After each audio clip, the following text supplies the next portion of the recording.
ഞാൻ സ്നേഹിച്ചുകൊണ്ടിരുന്നപ്പോ മാഡത്തിന് എന്നോടും എന്തൊക്കെയുണ്ടായിരുന്നു, ശരിയല്ല പറഞ്ഞത്?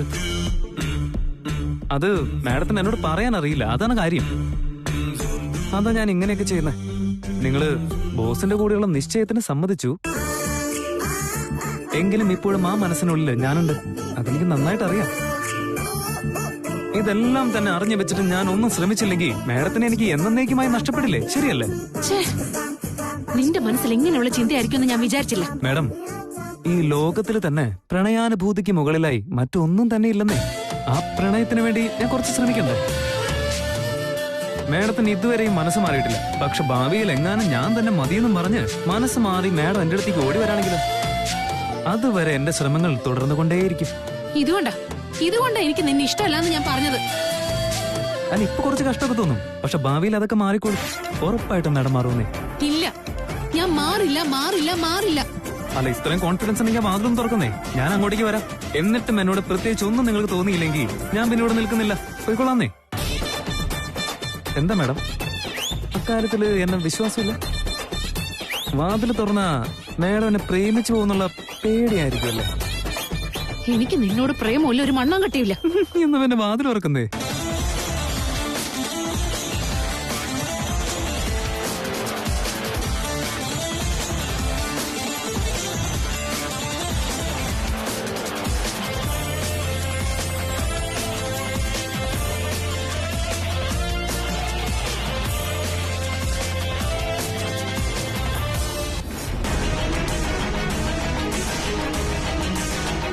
മുതലാളി, ഡോക്ടർ വരുന്നുണ്ട്. ദിഗ്വിജയ് എന്തു പറ്റി? എനിക്കറിയില്ലടാ, അവൻ ഇതുവരെ എഴുന്നേറ്റിട്ടില്ല. ഓക്കെ, ടെൻഷൻ അടിക്കണ്ട, ഞാൻ നോക്കാം. വാ.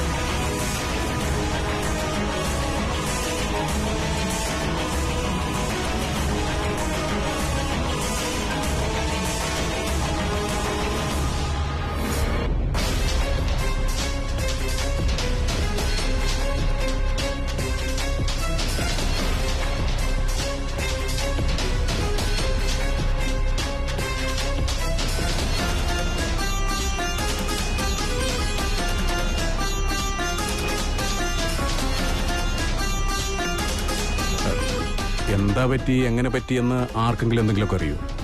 അറിയില്ല ഡോക്ടറെ. ഞാൻ രാവിലെ എഴുന്നേറ്റ് നോക്കുമ്പോ താഴെ കിടക്കുമായിരുന്നു. ഞാൻ ചെന്ന് നോക്കിയപ്പോ ബോധം ഉണ്ടായിരുന്നില്ല.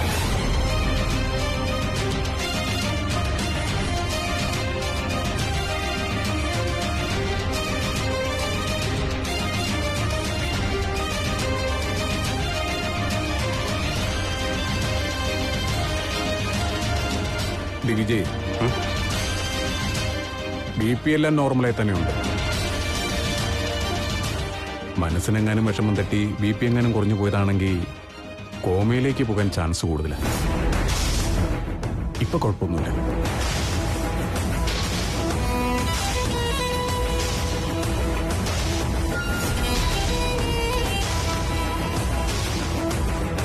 ഇഞ്ചക്ഷൻ കൊടുത്തിട്ടുണ്ട്, കുറച്ചു നേരത്തിനുള്ളിൽ ശരിയായിക്കോളൂ.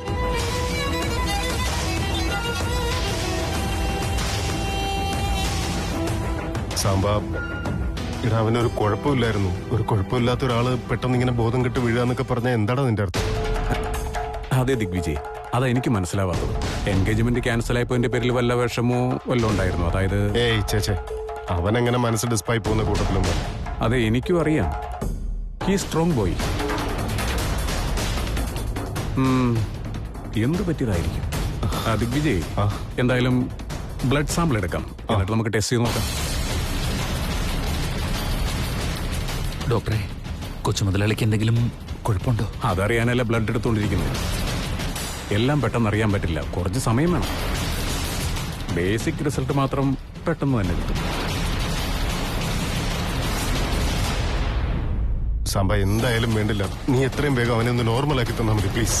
ടെൻഷൻ അടിക്കണ്ട നീ. ബ്ലഡ് സാമ്പിൾ എന്തായാലും എടുക്കുന്നുണ്ടല്ലോ, അതിന്റെ റിസൾട്ട് വരട്ടെ. അതിന്റെ റിസൾട്ട് വന്നതിന് ശേഷം നമുക്ക് നോക്കാം.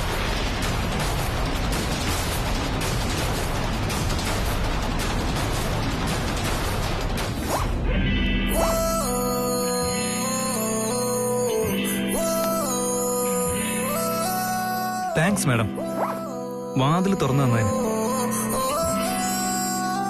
മാഡം, സ്വന്തം കാര്യത്തിൽ അത്രയ്ക്ക് കോൺഫിഡൻസ് ആണോ? എന്നോട് പ്രത്യേകിച്ച് ഒന്നും തോന്നില്ല? ഒന്നും തോന്നില്ല. ഒരു കാരണവശാലും എനിക്ക് നിന്നോട് ഇഷ്ടം തോന്നില്ല. എന്റെ മനസ്സ് മാറാനും പോകുന്നില്ല. തീർച്ചയായിട്ടും മാറും മാഡം. ഇത്രയും നേരം വാതിലേ തുറക്കില്ലെന്നല്ല പറഞ്ഞ, ഇപ്പൊ വാതിൽ തുറന്നില്ലേ? അപ്പൊ തന്നെ ഈ മനസ്സ് ചേഞ്ച് ആയെന്നല്ലേ? ഇതിലും വലിയ തെളിവെന്തിനാ മാഡം? മനസ്സിനല്ല ചേഞ്ച് ആവാൻ പറ്റുള്ളൂ. ഒന്ന് നോക്കിയേ, ഇപ്പൊ ഈ വീടിന്റെ വാതിൽ തുറന്നില്ലേ, ഇനി ഹൃദയത്തിന്റെ വാതിലും തുറക്കും. ഉറപ്പാണെന്നേ. ഐ ഹേറ്റ് യു എന്ന് പറഞ്ഞ ആൾക്ക് ഐ ലവ് യു എന്ന് പറയാൻ അത്ര ബുദ്ധിമുട്ടൊന്നുമില്ല. എന്തുകൊണ്ടാണെന്നോ? ഇതെല്ലാം തന്നെ പ്രകൃതിയുടെ നിയമമാണ്. മാഡം ഒന്ന് സ്നേഹിച്ച് തുടങ്ങിയാൽ മതി. അതിന്റെ കൂടെ ജോയിൻ ചെയ്യുന്ന കാര്യം പിന്നെ ഞാൻ ഏറ്റു. നിന്റെ കളി കുറച്ച് കൂടുന്നുണ്ട്. ഇതത്ര നല്ലതിനല്ല. മാഡം, ഇത്രയും നാളും എന്റെ പ്രണയം ഉപയോഗശൂന്യമായിരുന്നു. പക്ഷെ ഇപ്പോഴാണ് അതിന്റെ ശരിയായ സമയമായത്. എന്തെങ്കിലും ആയിക്കോട്ടെ, ഈ മൂഡൊന്നും മാറിയാ മതി. ഓ ഓ ഓ, മാഡം ദേഷ്യം വരുന്നുണ്ടോ മാഡം? അത് പിന്നെ ഇന്നലെയും മാഡം ഒന്നും കഴിച്ചില്ല, അതുകൊണ്ട് ചിലപ്പോ വിശപ്പിന്റെ ദേഷ്യമായിരിക്കും. പറഞ്ഞ മാഡം എന്താ വേണ്ടത്? South Indian, north Indian, Chinese, Russian, എന്താ വേണ്ടെന്ന് പറഞ്ഞോ? പടപടെന്ന് റെഡിയാക്കി തരാം ഞാൻ. ഫോൺ വന്നത് കണ്ടില്ലേ? അപ്പൊ പറഞ്ഞ സത്യമായിരിക്കും. അച്ഛനാ വിളിക്കുന്നേ. ഹലോ, പറയാച്ച. തൃശൂൽ, നീ ഇപ്പൊ എവിടെയുള്ളേ? ഇവിടെ ശിവാനി മാഡത്തിന്റെ വീട്ടിലുണ്ട്. ശിവാനി മേഡം അവിടെ തന്നെ ഉണ്ടോ? ഉണ്ട്. എന്തു പറ്റി അച്ഛാ? നീ കുറച്ച് മാറി നിന്ന് സംസാരിക്കേ. എന്താ കാര്യം അച്ഛാ? ഒന്ന് മാറി നിൽക്കണം. മാഡം ഒരു മിനിറ്റ്, ദിപ്പോ വരാം ഞാൻ. ഹലോ, പറയച്ചാ, എന്താ കാര്യം? അത് കൊച്ചു മുതലാളിക്ക് ബോസിന് എന്താ പറ്റിയ? പറയച്ചാ. ഒന്നുമില്ല, രാത്രിയിൽ ഒന്ന് തലചുറ്റി വീണു. ഡോക്ടർ വന്ന് നോക്കുന്നുണ്ട്. അദ്ദേഹം വിട്ടൊന്നും അങ്ങോട്ട് പറയുന്നില്ല. ഞാനിപ്പോ തന്നെ അങ്ങോട്ടേക്ക് വരാം. ശരി, ശിവാനി മാഡത്തിനോടൊന്നും പറയണ്ട മോൻ. ഓൾറെഡി അവർ ടെൻഷനില്ല. ഇക്കാര്യം കൂടി അറിഞ്ഞു കഴിഞ്ഞാൽ. ആയിക്കോട്ടെ അച്ഛാ, ഞാനിപ്പോ തന്നെ ഇറങ്ങാം. ശരി, പെട്ടെന്നായിക്കോട്ടെ. ശരി അച്ഛാ.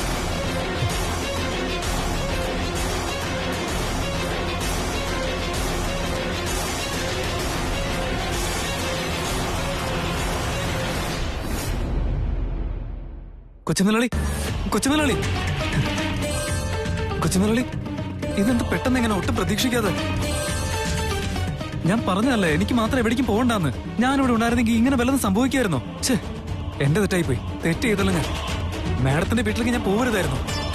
നോക്ക് ബോസ്, ബോസിന് ഒരു വിഷമം വേണ്ട. ഇനി ഒരിക്കലും നിങ്ങളിവിടെ ഞാൻ എവിടേക്കും പോകുന്നില്ല. കൊച്ചുമുതലാളി പതുക്കെ തല്ലണം. ഇങ്ങോട്ട് ചാരിയിരിക്കും. പതുക്കെ. കൊച്ചുമുതലാളി, സോറി. ഇനി ഞാൻ നിങ്ങളെ വിട്ട് എവിടേക്കും പോവില്ല. ഞാൻ കൂടിയില്ലെങ്കിൽ നിങ്ങളുടെ അവസ്ഥ മോശമായിരിക്കും. അവിടെ ശിവാനിക്ക് എങ്ങനെയുണ്ടാ?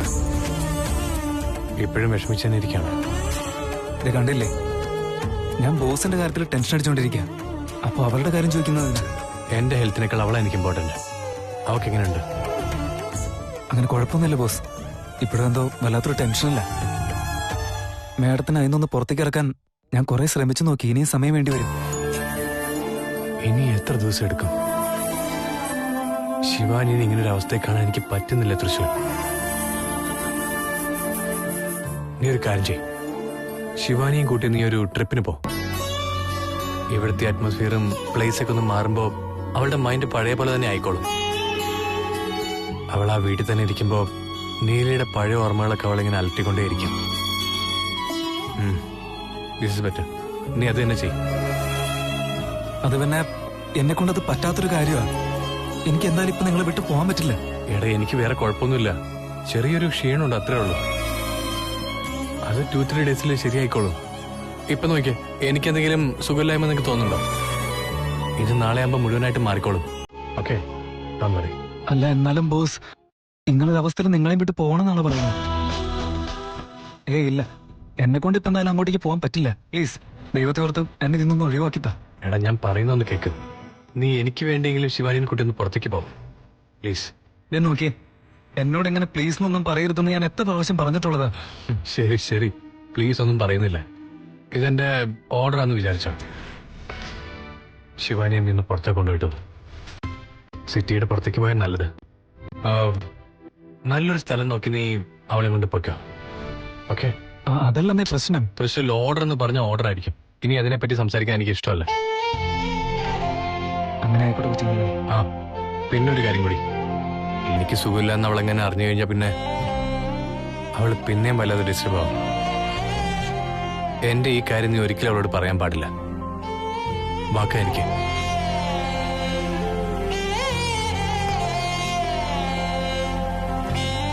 ബോസിന് വേണ്ടി ഞാനത് ചെയ്തോളാം.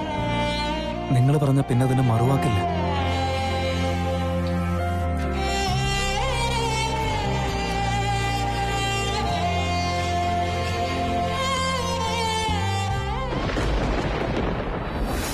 ത്രിവിക്രമനിൽ മാറ്റങ്ങളോ?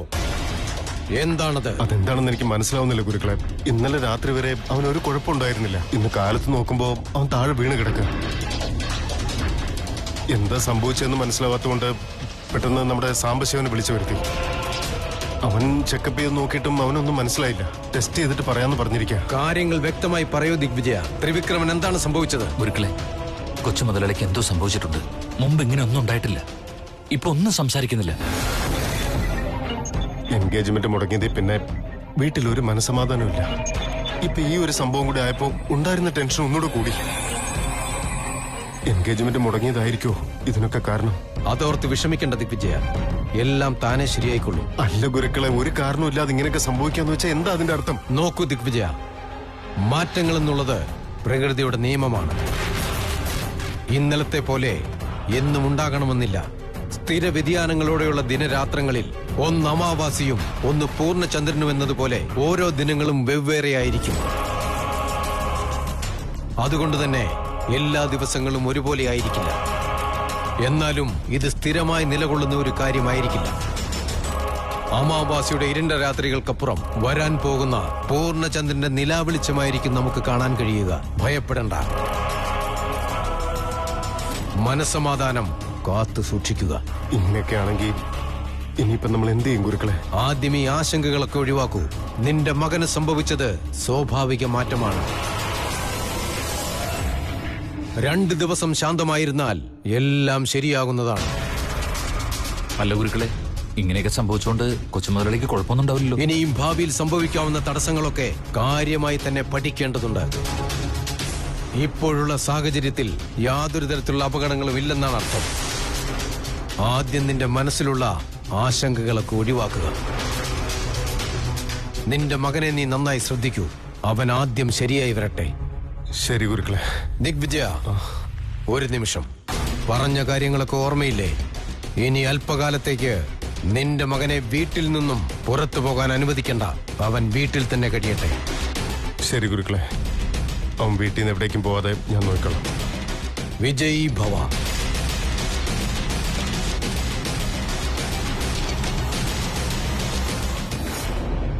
ഓഹോ, ഞാൻ ഉണ്ടാക്കി വെച്ചതാണല്ലോ. തന്നെ ഉണ്ടാക്കി കഴിക്കണം. എന്നിട്ട്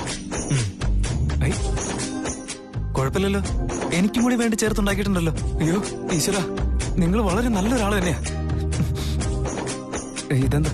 ആ ഓക്കെ. എന്താ മാഡം ചുമ്മാതിരിക്കുന്നേ? കഴിക്കുന്നേ?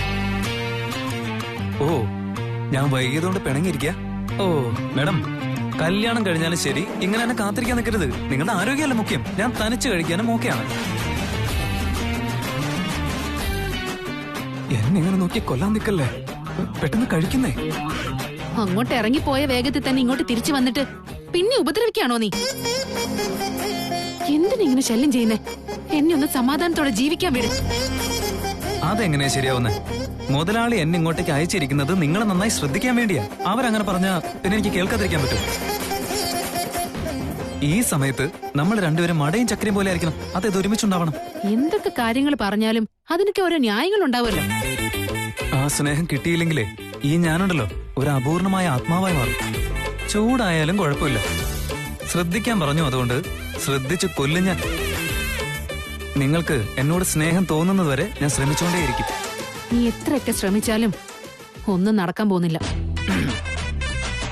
മാഡം, ചില ബൈക്കുകൾ കണ്ടിട്ടുണ്ടോ? അതൊരൊറ്റ കിക്കിന് സ്റ്റാർട്ട് ആവത്തില്ല. സ്റ്റാർട്ട് ആവില്ലെന്ന് കരുതി വെറുതെ അങ്ങ് നടന്നു പോകാൻ പറ്റുമോ? ഇല്ല, അത് സ്റ്റാർട്ട് ആവുന്നത് വരെ ശ്രമിച്ചുകൊണ്ടേ ഇരിക്കണം നമ്മള്. എന്തായാലും ഏതെങ്കിലും ഒരു കിക്കിന് അത് സ്റ്റാർട്ട് ആവുക തന്നെ ചെയ്യും. നമ്മുടെ സ്നേഹം അങ്ങനെ തന്നെ. ഒരൊറ്റ സ്പാർക്ക് മതി, അത് മാത്രം മതി. പിന്നെ അങ്ങ് ഓടിക്കൊണ്ടേയിരിക്കും. നീ എന്ത് പറഞ്ഞാലും വണ്ടിയാണല്ലോ ഉദാഹരണമായിട്ട്. എന്തായാലും ചെറുപ്രായത്തിലെ ഞാൻ വണ്ടികളൊക്കെ കണ്ടാലോ വളർന്നത്. എനിക്ക് വണ്ടികൾ എന്നൊക്കെ വെച്ച ഭ്രാന്ത. ഒരുതരം സെക്കൻഡ് ലവ് പോലെ. അപ്പൊ ആദ്യത്തേത്? കറക്റ്റ് പോയിന്റിലേക്ക് വന്നല്ലോ. ഈ ഡയലോഗ് ഇപ്പൊ വരുമെന്ന് ഞാൻ വിചാരിച്ചതേ ഉള്ളൂ. എന്റെ ആദ്യത്തെ ലവ് ഉണ്ടല്ലോ, ഇയാളോടാ.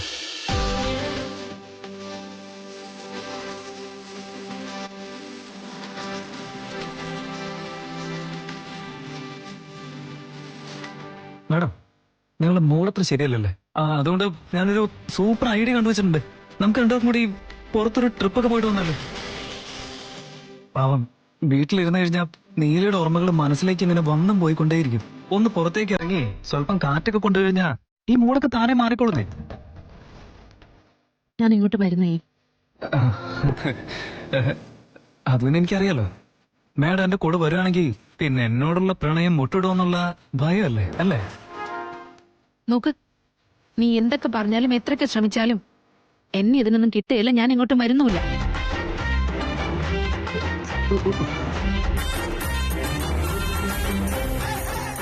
എന്ത് പറഞ്ഞാലും ആള് കട്ടക്കലിപ്പിലാണല്ലോ. ബോസ് ആണെങ്കിലോ ആളെ പുറത്തിറക്കി ഫ്രഷ് ആക്കാനും പറഞ്ഞിരിക്കുക. ഇനിയിപ്പോ എന്ത് ചെയ്യുമോ എന്തോ.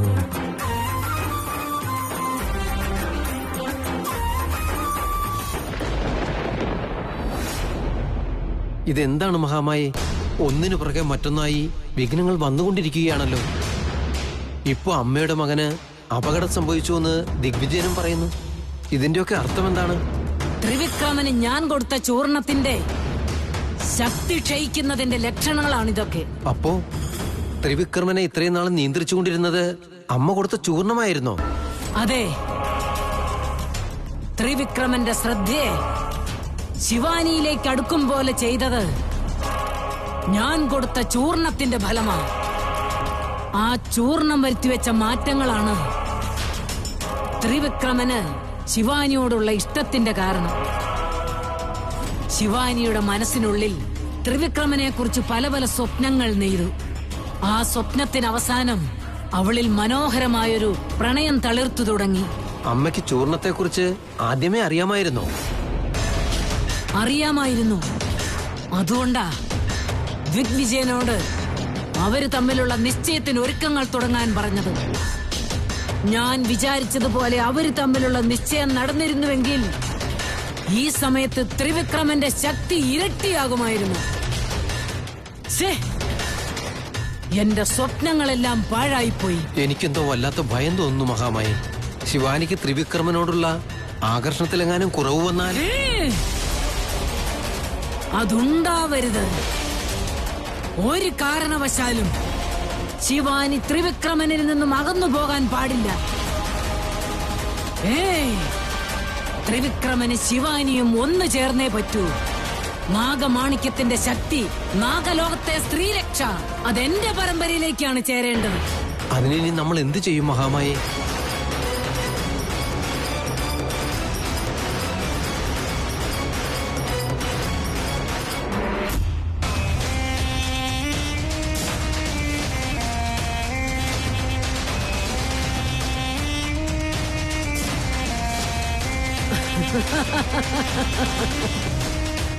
ഇത് വാങ്ങിക്കൂ ഗരുഡ.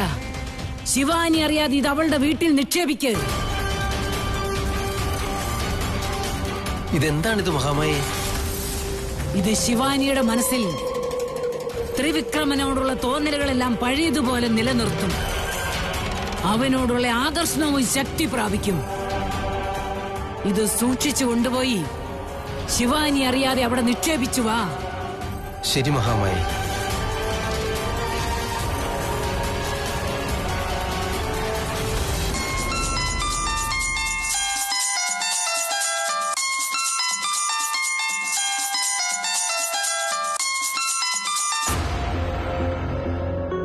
ഹലോ കൊച്ചുമുതലാളി, കേൾക്കാവോ?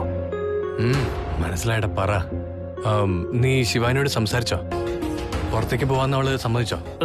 ഇല്ല കൊച്ചുമുതലാളി, ആള് പുറത്തേക്ക് ഇറങ്ങില്ലെന്നുള്ള വാശി പിടിച്ചിരിക്കുക. എത്ര ശ്രമിച്ചാലും അത് നടക്കില്ലെന്നേ. നീ ശരിക്കും സംസാരിക്കുക തൃശ്ശൂൽ. നിനക്ക് സംസാരിക്കാൻ എന്തെങ്കിലും ബുദ്ധിമുട്ടുണ്ടോ? സത്യം പറയുകയാണെങ്കിൽ ഉണ്ടെന്ന് തന്നെ പറയാം. ഞാൻ ഒരുപാട് ശ്രമിച്ചു നോക്കിയതാ, പക്ഷെ ആള് പുറത്തേക്ക് ഇറങ്ങില്ല എന്നുള്ള വാശിയാ. തൃശ്ശൂർ, ഞാൻ പറയുന്നേക്ക്, നിങ്ങൾ വീട്ടിലിരുന്നാലും ശരി, പക്ഷെ അവൾ എന്നെ അന്വേഷിച്ച് ഇങ്ങോട്ട് വരാൻ പാടില്ല. എനിക്ക് സുഖമില്ല എന്നുള്ള കാര്യം അവൾ ഒരിക്കലും അറിയാൻ പാടില്ല. അത് കറക്റ്റാ ബോസ്. അക്കാര്യം എനിക്ക് വിട്ടേക്ക്, ഞാൻ നോക്കിക്കോളാം. എനിക്കത് കേട്ടാ മതി. കൊച്ചുമുതലാളി, ടെൻഷൻ അടിക്കണ്ടെന്നേ. മരുന്ന് സമയത്തിന് നോക്കി കഴിക്കാൻ നോക്ക്. ഓക്കെ? ഇവിടെ മേഡത്തിന്റെ കാര്യത്തെക്കുറിച്ചൊന്നും ആലോചിക്കേ വേണ്ട. അക്കാര്യം ഞാനേറ്റു. Okay Thrissur, bye. ബൈ കൊച്ചുമുതലാളി, ബൈ.